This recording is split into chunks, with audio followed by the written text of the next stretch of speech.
दोस्तों, आज की कहानी है सासू माँ आपको शर्म नहीं आती क्या? आप ब्याहे बेटे का मुंह सूम रही है। दोस्तों, कहानी शुरू करने से पहले अगर आपने चैनल को सब्सक्राइब नहीं किया हो तो कर लीजिए ताकि आपके पास पहुंच सके हर नया वीडियो। कौशल्या, क्यों इतना परेशान रहती हो? मोहनेंद्र कौशल्या का हाथ पकड़कर बोले, आपको तो सब पता ही है, फिर भी आप ये क्यों कहते हो? कौशल्या की आंखें डबाडब आंसुओं से भरी थी। पता तो सब कुछ है, लेकिन इस तरह अपना दिल दुखाने से तो तुम्हारी तबीयत और भी ज्यादा खराब हो जाएगी। क्या कुछ अपने हाथ में है? मोहनेंद्र भी बहुत दुखी थे। तबीयत खराब होनी है तो हो जाए, क्या होगा, ज्यादा से ज्यादा मौत ही तो आ जाएगी ना, क्योंकि अब तो जीने की इच्छा भी नहीं बची है। कौशल्या, ऐसी बातें मत किया करो। अगर तुमको कुछ हो जाएगा तो क्या मैं जिंदा रहूंगा? नहीं ना। मोहनेंद्र ने झट से कौशल्या के मुंह पर हाथ रख दिया। मैं तो भगवान से हमेशा यही प्रार्थना करती हूँ कि भगवान हम दोनों को एक ही साथ बुला ले, क्योंकि जिसका सहारा था तो उसको ही मुझसे छीन लिया गया, तो अब किसका भरोसा करे कि कौन बुढ़ापे की लाठी बनेगा? कौशल्या मोहनेंद्र का हाथ पकड़कर फपक फपक कर रोने लगी। मत रो इतना ज्यादा, मैं कह रहा हूँ कि तबीयत खराब हो जाएगी। मोहनेंद्र समझाते समझाते हार चुके थे और वही हुआ जिसका डर था। कौशल्या के आखिर बीपी हाई होने के चक्कर में पैरालिसिस का अटैक पड़ ही गया। चलिए मिलवाते हैं आप लोगों को मोहनेंद्र और कौशल्या की जिंदगी से। मिसेस कौशल्या, देखिए मैंने आपके और मोहनेंद्र सारे टेस्ट कर लिए हैं, लेकिन आप लोगों में किसी भी प्रकार की कोई कमी नहीं है। अब तो आपको अपने नारीत्व को संपूर्ण करने और मातृत्व सुख को प्राप्त करने के लिए ईश्वर का ही सहारा लेना पड़ेगा। जब उसकी मर्जी होगी तभी आप दोनों लोग माता पिता बन पाएंगे। पति पत्नी दोनों ही डॉक्टर के क्लिनिक से मुंह लटका कर निकल आए। कौशल्या, अब तो कुछ खर्च करने के लिए भी जेब में नहीं बचा, अब सिवाय भगवान की मर्जी के आगे छोड़ने के कोई सहारा नहीं बचा। अब तो जब वो चाहेगा तभी कुछ होगा, लेकिन मुझको अपने ईश्वर पर पूर्ण विश्वास है कि देखना, इस आंगन में एक दिन किलकारी अवश्य गूंजेगी और तुमको मातृत्व सुख अवश्य प्राप्त होगा। कौशल्या का हाथ अपने हाथों में लेकर खुद बिल्कुल रो देने वाले अंदाज में बोले मोहनेंद्र। कौशल्या भी रोती हुई मोहनेंद्र के गले लग गई। शादी के कई वर्ष बीत गए थे, लेकिन अभी उनका आंगन बच्चों की किलकारियों से अछूता था। कौशल्या ने आखिरकार अपने कलेजे पर पत्र रख दिया, क्योंकि अपनी परिस्थितियों के अनुसार सब उपाय तो करके देख लिए थे, और जब परिस्थितियों पर अपना जोर ना हो, भगवान के ऊपर सब छोड़ना ही पड़ता है। आखिर एक दिन उन दोनों का विश्वास रंग ले ही आया और कौशल्या के पाप भारी हो गए। अब तो उन दोनों पति पत्नी की खुशी का ठिकाना ही नहीं रहा और इंतजार करने लगे उस खूबसूरत दिन का पैसा तो ज्यादा था नहीं,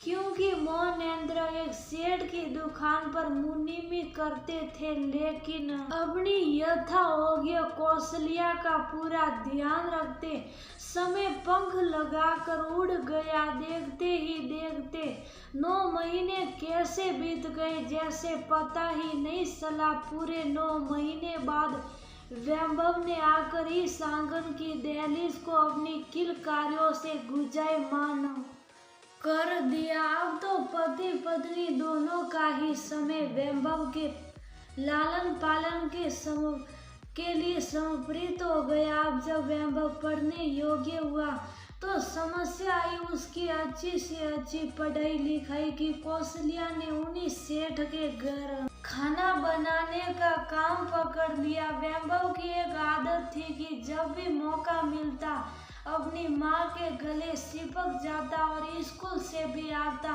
तो कौशल्या के गले चिपक कर अपना खूब दुलार नहीं करवा लेता। तब तक कौशल्या को तो छोड़ता ही नहीं और उसी की ही बंगल में सोता भी।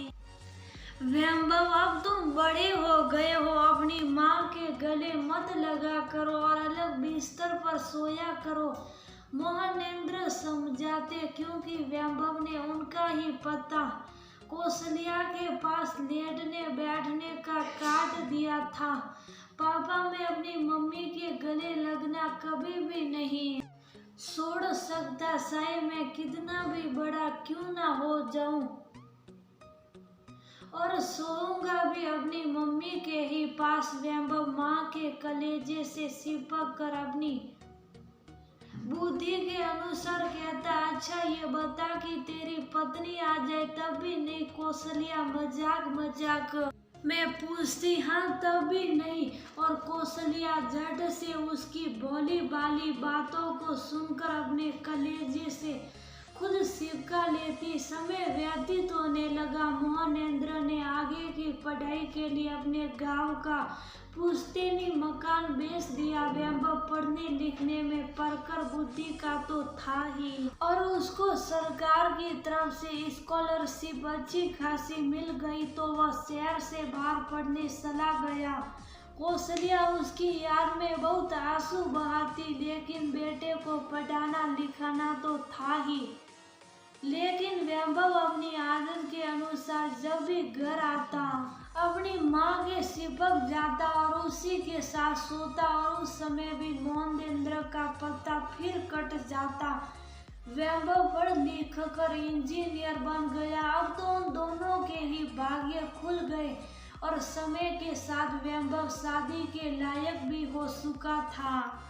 तो कौशल्या और मोहनेंद्र ने एक परिचित की अच्छी सी लड़की महिमा को देखकर वैभव की शादी कर दी। उन लोगों ने सोचा कि जान परिचय की लड़की आएगी तो ज्यादा अच्छा रहेगा, लेकिन ईश्वर की मर्जी के आगे कब कहाँ किसी की सली है। महिमा तो उन दोनों को कुछ समझती ही नहीं, हर समय अपने पति के इंजीनियर होने के अहंकार में डूबी रहती। कौशल्या से सीधे मुंह बात नहीं करती और वैभव को तो कौशल्या का वैभव को लाड़ दुलार करना बिल्कुल भी नहीं सुहाता। दांत तो प्यारी हो गई, दातार को भूल गई। अब तो उसको वैभव का कौशल्या के पास उठना बैठना बोलना बतियाना बिल्कुल भी पसंद नहीं आता। कौशल्या इंतजार करती कि एक बार वैभव उलझ कर उसके गले लग जाए,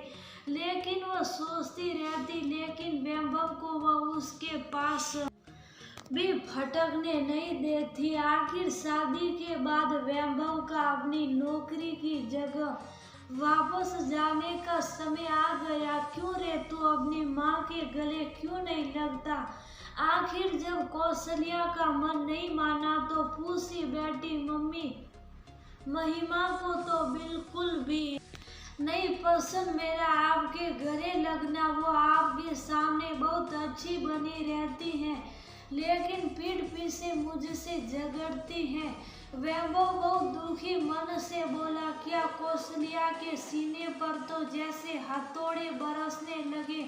हाँ मम्मी, वो कहती हैं कि अब सिर्फ तुम्हारे ऊपर मेरा ही अधिकार है।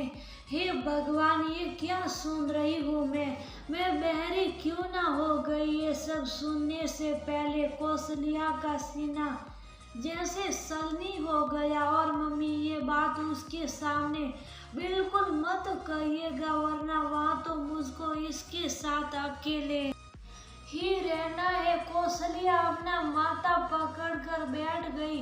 भगवान, ये कैसा अन्याय किया तूने। मैं अपने ही कोक जाए को अपने गले नहीं लगा सकती।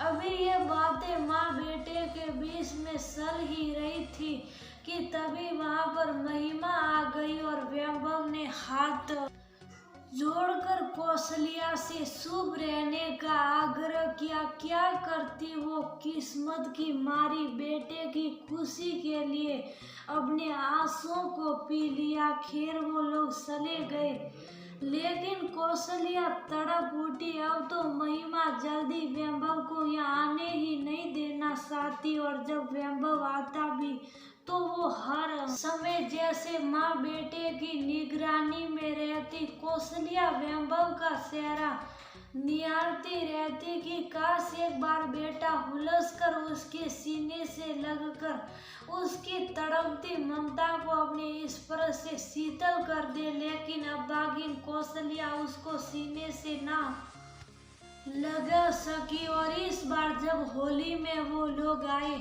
तो एक दिन कौशल्या ने उसके सामने ही पास बैठे वैभव का मातृत्व के भावावेश में मुंह सूंघ लिया। क्यों अगले दिन फिर वह लोग वापस जा रहे थे। मम्मी जी, आपको जरा भी हिचक नहीं लगती कि आप ब्याहे बेटे का मुंह सूंघ रही हैं।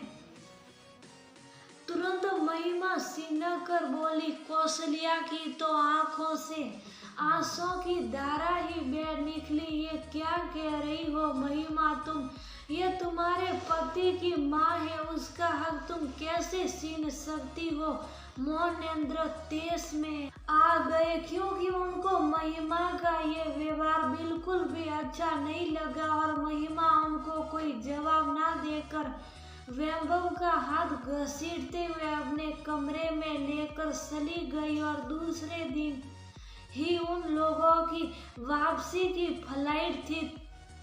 वो लोग तो चले गए, लेकिन कौशल्या और मोहनेंद्र को दे गए कभी ना समाप्त होने वाला एक नासुर। धीरे धीरे कौशल्या ऐसा गम में घुली कि उसको समय से पहले ही ना जाने कितनी बीमारियों ने घेर लिया। और अब तो महिमा ना खुद आती और ना ही वैभव को ही आने देती। जल्दी फोन पर उन लोगों से बात भी नहीं करती। अगर वैभव ऑफिस से फोन कर लेता तो फिर कॉल डिटेल शेयर करके घमासान हो जाता। और 2 साल कोरोना में तो वर्क फ्रॉम होम हो गया, तो अब तो हर समय वह महिमा की निगरानी में कौशल्या दिन पर दिन वैभव के गम में घुलती जा रही थी। अचानक उसको पैरालिसिस का अटैक पड़ गया।